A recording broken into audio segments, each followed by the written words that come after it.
Afternoon.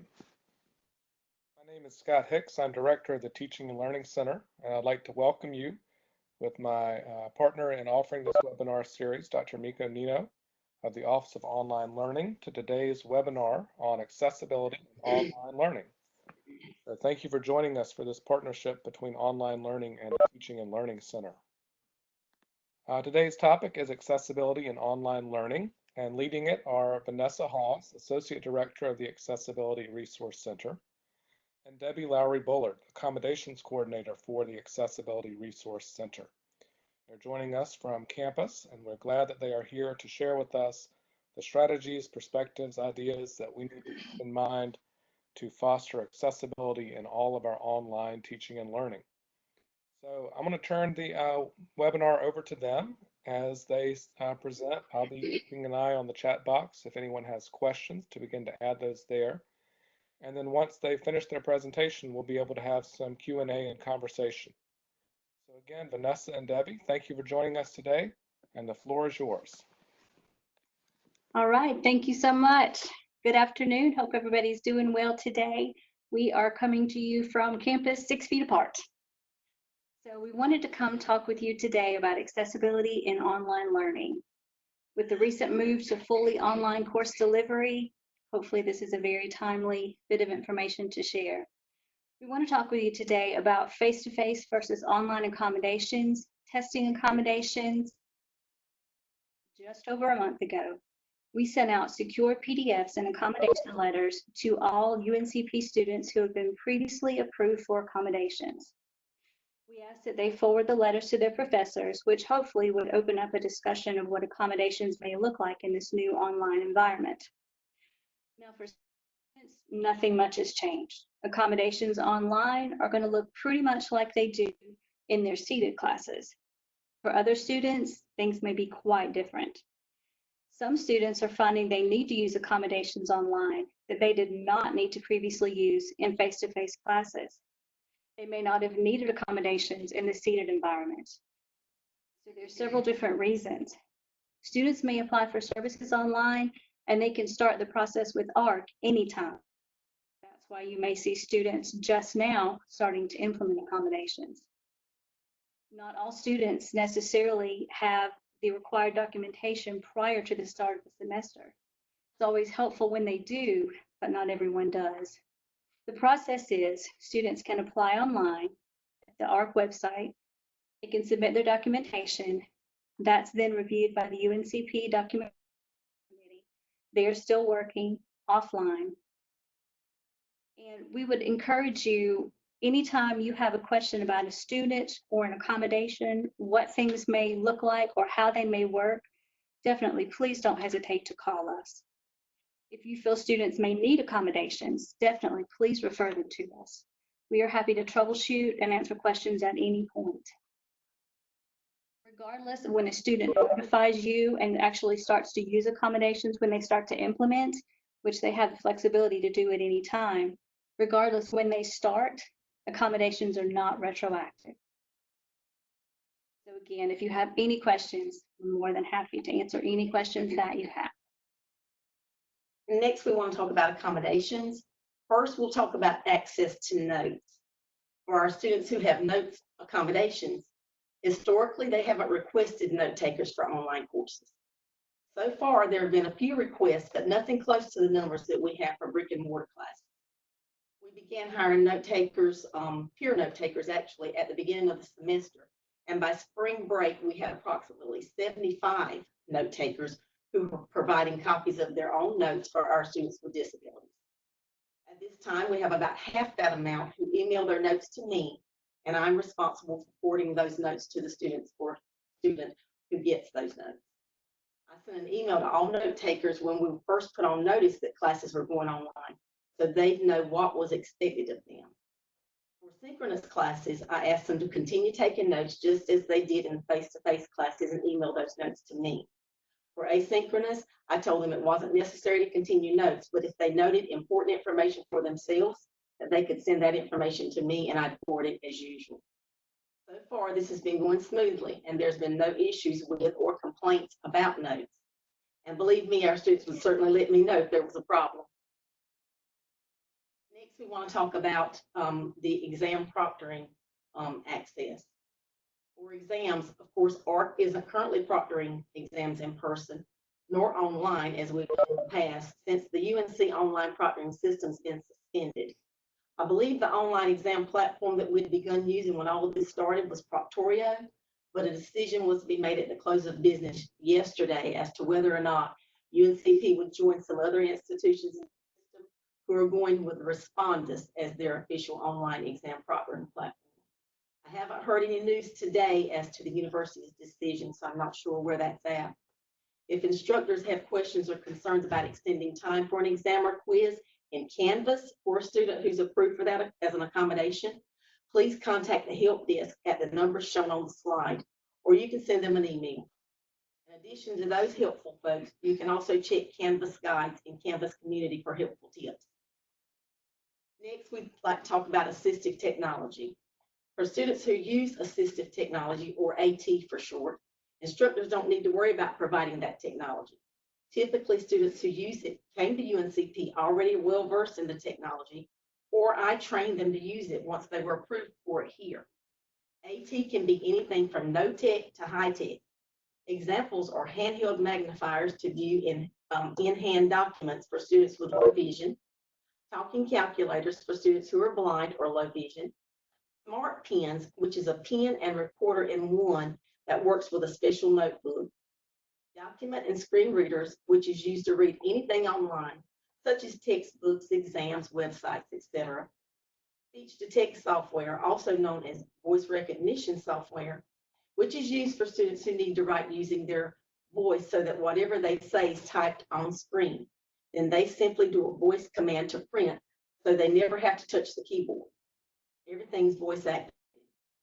There's also mind mapping software, which can be used by any student who needs help with brainstorming or organizing ideas to write papers.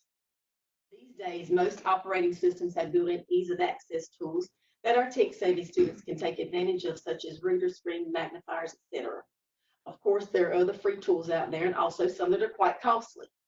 If any of you are students with disability assistance, or if you feel a student would benefit from using AT, please feel free to direct them to ARC. We'll be happy to help. And next, we want to talk about accessible materials. Any materials that you provide to your students must be accessible. For example, if you have a student who uses a document or a screen reader and you provide a document as a PDF, such as a flyer, which is typically an image, it will not be accessible. However, if you're tech savvy and you know how to tag your PDF, you can certainly create accessible PDFs with no problem. In Acrobat, the Tools pane has a quick check in the accessibility panel. And this quick check will tell you if tags exist in your file. To be safe, though, our suggestion is to simply provide it as a text document in MS Word so that you know a screen reader can be used. Now, if your documents have pictures that convey important information, you'll need to be sure those are tagged so that blind students get the same experience as all other students. And you can simply right-click to add a brief description of the image. Now, if you're using the image simply as decoration, you don't need to worry about tagging it, or you can simply tag it as decorative. And there's a box you can click, and it adds the word decorative to the image for you. Documents and screen readers read from left to right, so please keep that in mind when you use data tables or column text in your document. They must be structured properly, and I have an example of that on another slide that I'll share with you shortly. If you or a student need documents converted to an accessible format, I'm happy to help with that. You can forward it to me, and I can help you with proper formatting. I have a lot of cool equipment in my office and software to help us ensure that our students are provided with accessible materials to have equal access, because that's what we want. There's a link on this slide that'll give you more information to make your documents accessible if you'd like to learn more. And Debbie's right, she does have all the cool equipment in her office. Let's talk a little bit about captioning. So first of all, from a purely universal design for learning principle, captions can help on so many levels. They can help if your ears are stopped up, if you're sick with allergies that seem to be going on everywhere. What if you can't understand the speaker because of an accent? Maybe the place where you are has a lot of background noise. Maybe what you're watching or listening to or trying to listen to simply has low volume. maybe if, like happened to me the other day, I thought I heard what they said, but I had to look at the captions to see if I really heard what I thought I heard. In addition, some people are visual learners, so when they're listening, it helps to be able to read it on the screen. So even without an access issue, Universal Design says captions are helpful in all sorts of ways. So in the beginning of each semester, you should receive an email from ARC to let you know if there's a student in your class who needs captions. We will do our best to send that to you as early as we possibly can. Please know students will drop and add classes up to the last minute, but we do try to stay on that as quickly and efficiently as we can. So equal access means real-time access. Synchronous classes versus asynchronous. So in a synchronous class, if that's still how you were lecturing, you will need to have somebody that is captioning as you speak. That is very, very costly. You've got several dollars per minute for the cost. It is much more cost effective if you teach in an asynchronous format. Lots of instructors will record via WebEx or another platform and then add the captions. Captions also must be accurate. For OCR, Office of Civil Rights, they need to be 98 to 99% accurate. So for YouTube videos, sometimes the captions are pretty good. Sometimes deaf people will tell you they are craptions, which means not so good. For YouTube videos, a good way to check, turn off your sound and watch the video you just posted with just the captions. Can you understand it? What's the accuracy? You can also, with the auto-generated captions, if they are not what they should be, you can edit those captions. With WebEx, a lot of our instructors are recording and then posting the WebEx lectures. There is a way to easily edit captions there. The link on the slide is from the help desk. They have a keep working page, and on that page, they have a helpful video for how to edit captions for lectures that you've already pre-recorded. It's actually very simple and it's very efficient. And also to think about, well, let me back up and say also in stream. You can also caption in stream. There are several different options for captions. Please make sure whenever you link to a YouTube video or some other outside source, some other outside material, please make sure you check first to ensure it is accessible. Common access issues. Let's talk a little bit about color. You can see there are several things wrong with this slide. We want to make sure that we have some color contrast. So you can see in your online class, the first pinkish looking something like this, that's okay if I'm right up on it, but what if I have low vision? What if I have a visual issue? Not a lot of contrast there. Or this, the next one down, it's better, there's some better contrast. Or this, the next yellow one underneath it, that is very hard to see. But this, the bottom black, but this, that's great. Lots of good caption. Or this, to the right of it, the blue would be okay as long as you don't have anybody that's blue-green colorblind. So think about those kind of things. You can do light on dark or dark on light. Another good access, another good contrast is to the left of the screen where you can see the light print on the darker background. Make sure your text is dark enough or light enough to see, depending on your background. And please avoid busy backgrounds. It's easier on the eyes. Remember those data tables I spoke about earlier? Here's an example of one that's not structured properly. It's a student schedule that's designed to be read from the top to the bottom. Since screen readers read from left to right, there's just no way a screen reader could read this student schedule. Courses in math, science, and business use a lot of tables and stats, so please be aware when you're trying to convey information using tables. If you're just not sure, just don't hesitate to contact us. We'll certainly be happy to help you reformat and give you some pointers on how to make it, how to structure it properly. So we've shared a lot of information so far. The ultimate question is, who's responsible for access? Well, you are, but let's work together. It works so much better if we can all work together. We can all walk alongside one another. You can see our resources there, the Americans with Disabilities Act, the ADA as amended, the National Center on Accessible Educational Materials. You'll see information there on the POUR method. That's for designing for web accessibility. They have really good hints and tips and tricks to use. They'll tell you a lot. I've been in webinars with them this week. They'll tell you a lot of information about alt text and color contrast and accessibility checkers, so many good things like that. And then of course, don't forget our folks here at home at the help desk. Also, Tony Wilson's a great resource too, our web person on campus. So do you have any questions for us? We've shared a lot of information. We're more than happy to talk with you further here. Yes, if there's any questions, we can take those now and have some conversation about what we've learned today.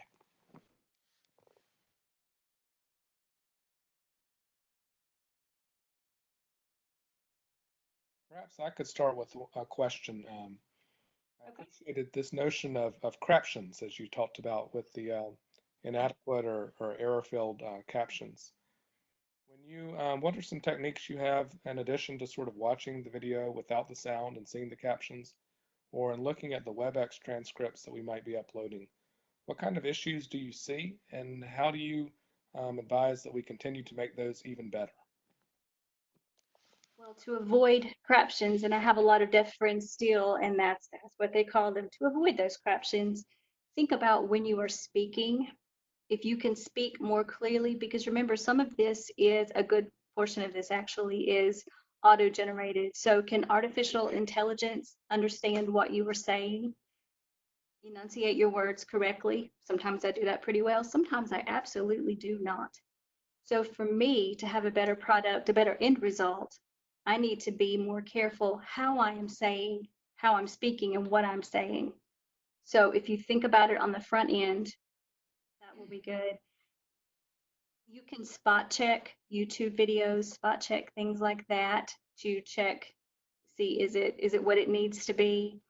As you get used to doing this, you'll learn which words auto-generated captions will typically get pretty good and which ones they really tend to mess up. So you'll learn as you go where your problem areas are going to be. Debbie, do you have anything to add? Anything else you can think of?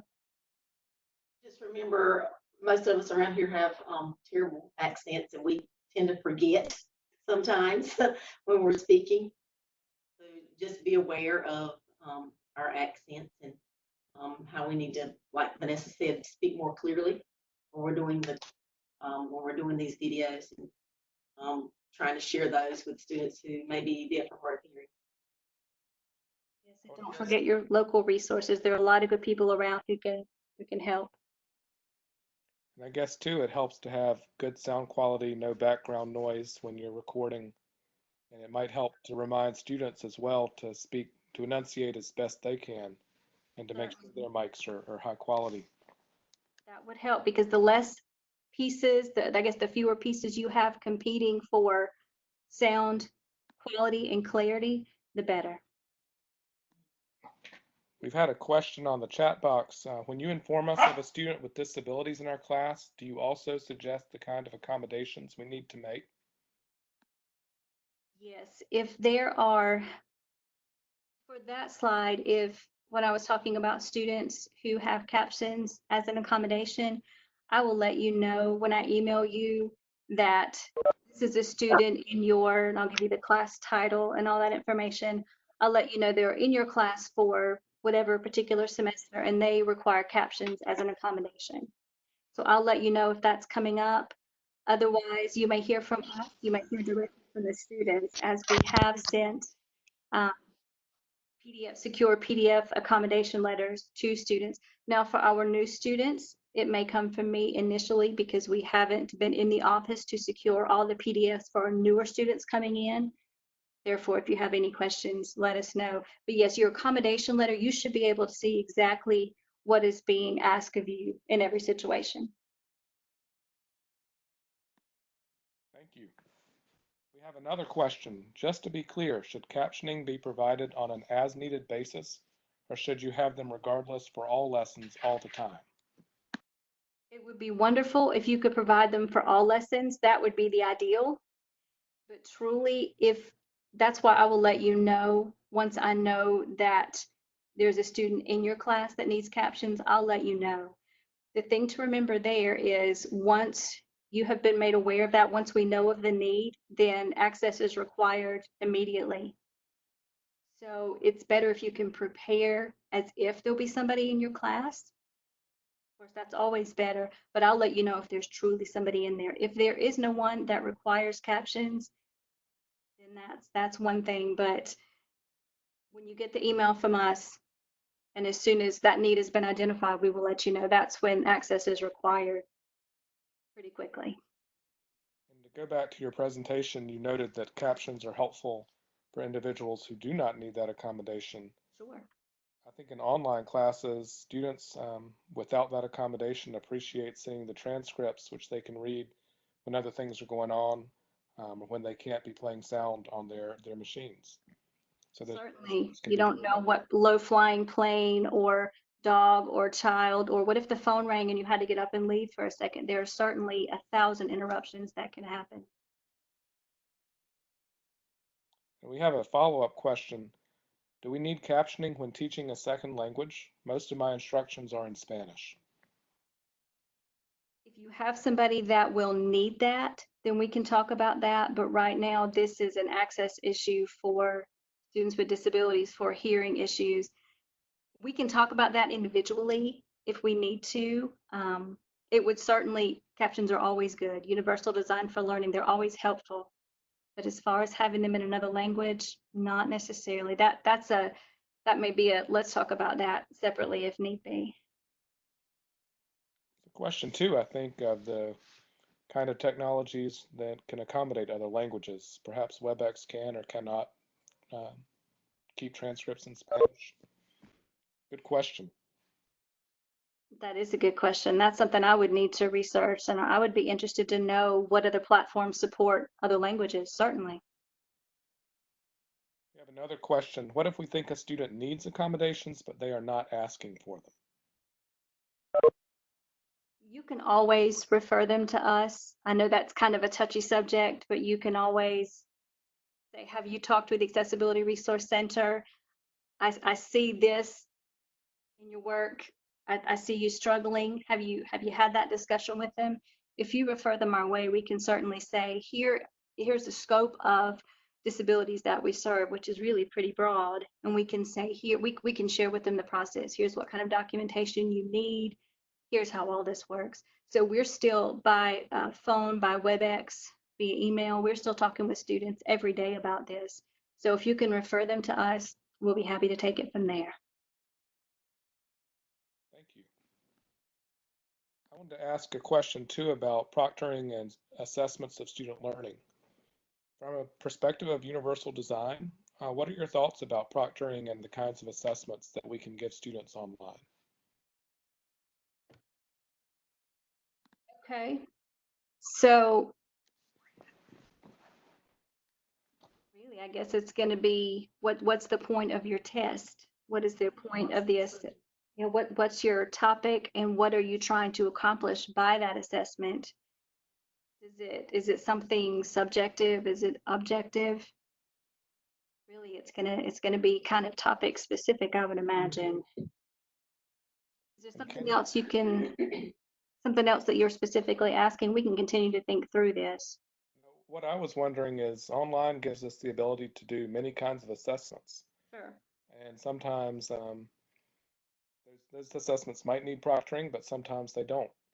So I'm interested in the ways, as we've sort of explored in other webinars, that we can think about assessment differently and maybe design universally for different kinds of assessment. So I think this is a wonderful opportunity to think through some different ways to do things. I think it is, and I would be happy to hear from other people here. What are your thoughts as well? Think about how are there what think about barriers that we may be offering up. We're trying to make sure that we take away those barriers and trying to make sure that access is equal, be that how we ask the question or how people are able to respond. So what are some of the other thoughts on that? I love the way you put that. This is Diana. Are you talking?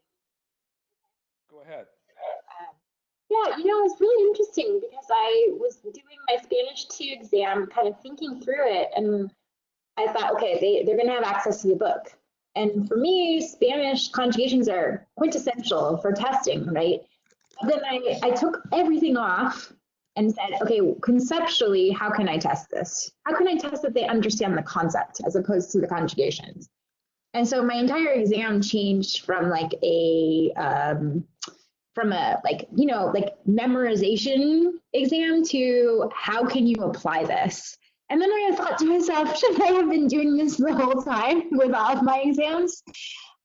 So I think that the process of thinking through how you can do it so that there's no such thing as cheating, because the students can't really cheat if they need to understand the concept, right? And so that was really helpful for me, and I think it's been a really good exercise for rethinking exams. I think that is wonderful, and I think that's what we can do. We're in this situation. Why not use it to the best of our ability? Why not use it for our benefit now? Certainly. Great point. Thank you, Diana. Other questions, comments?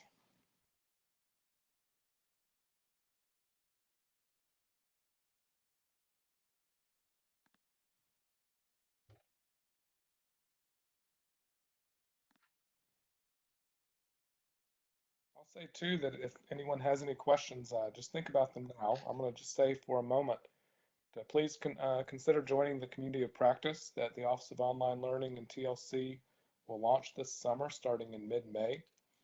Applications are due on Monday, April 27th. It's a very brief application. It would allow you to join a community of practice focused on developing and designing an online course. As we noted earlier in the webinar, all summer classes will be fully online. So we hope that you will be able to join us and take part in that community of practice. As Dr. Nino writes here on the chat, lots of resources will be available to those who take part, from content to the ability to peer review your assignments and activities, to working with the instructional designer, Terry Locklear. So it'll be a wonderful opportunity to take part, and we are able to offer stipends for about 15 of the participants. So this is an exciting opportunity to help us all become better online instructors.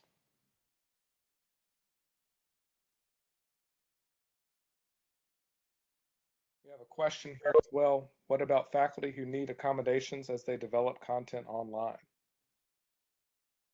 What resources are available for them? Faculty who need accommodations, is that faculty who themselves accommodations?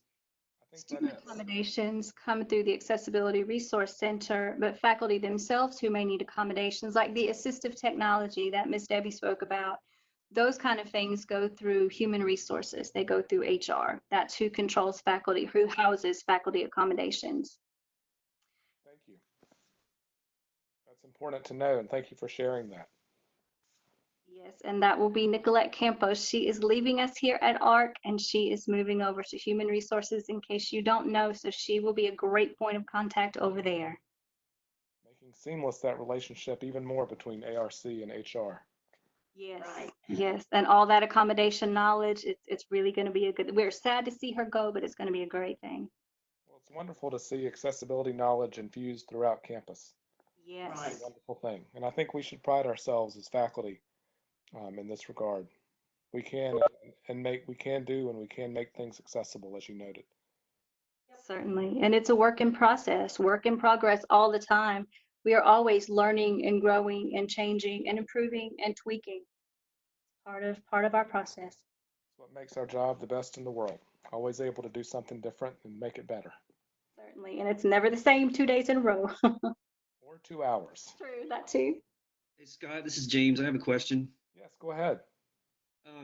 Thank you so much for presenting this. It's very useful. I've been using, when I started my online classes, I was using a screen capture software to record my lectures, and then I was uploading them to Microsoft Stream so they could be captioned. But I started getting several messages from students, I mean, not, it seemed like most students were able to access them, but some students were having issues with Microsoft Stream, like they couldn't open it. Because I think a lot of students have to use their phones to access the lessons. And I haven't had the best luck using other means to caption.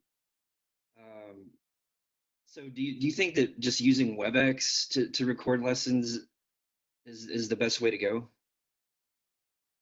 I'll tell you about WebEx. It's easier than I thought it would be.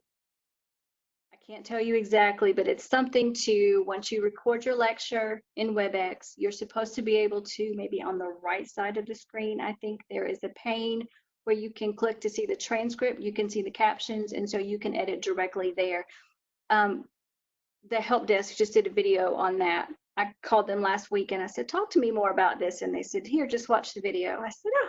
So they're getting a lot of questions about that, and it does exist. And then Debbie can speak to you more on Stream. Stream, Terry Locklear over in the Office of Online Learning is a great resource. He actually taught me about Stream. So and there's a lot of tips and tricks that I don't even know, but Terry Locklear I'm sure will be more than happy to help you with that if you could contact him over in Office of Online Learning.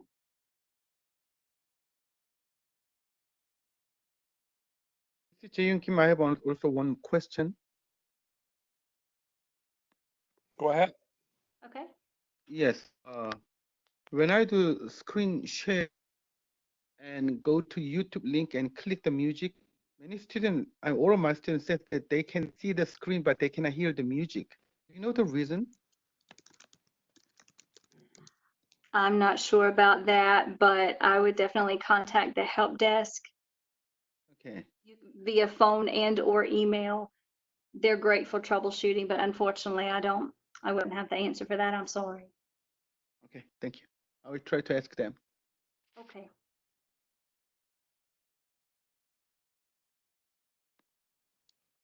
Are there other questions?